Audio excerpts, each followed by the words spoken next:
More and more organizations are using collaboration software because it allows their end users to work wherever they happen to be. One of the daunting tasks with that, however, is keeping track of who's a member of a group, who's an owner of a group, what threads are set up, what channels are being built, and that can really just be a logistics nightmare.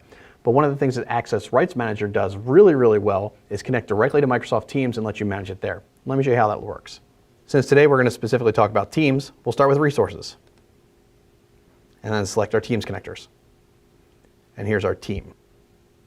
So Access Rights Manager will actually pull out the owner and member information for any team within Teams. For example, the All Colleagues has a whole bunch of members. But maybe I just need to see the owners. For me, the easiest way to do that is just flip this up here, and then I see everything grouped by the permission level. So we have 1, 2, 3, 4 owners. Now suppose we need to make a change to this, like maybe we need to promote one of the members to owner.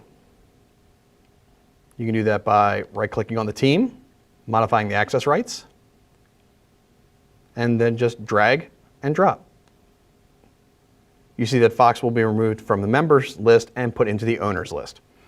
And then apply.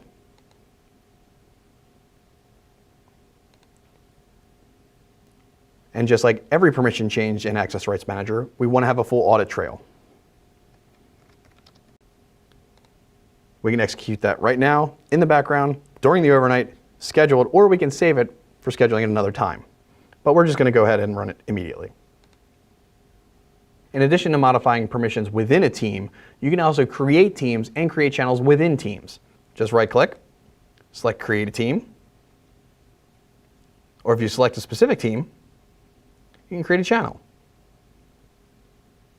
There's a couple of things I really like about managing teams from within Access Rights Manager. First and foremost, everything's in the same interface. So the same place I manage my Active Directory and my Exchange organization, I'm managing my Teams infrastructure. In addition to that, every time one of these changes needs to be made, I get a chance to put in an audit log, and that lets me know and all of the admins know exactly what was happening at that time.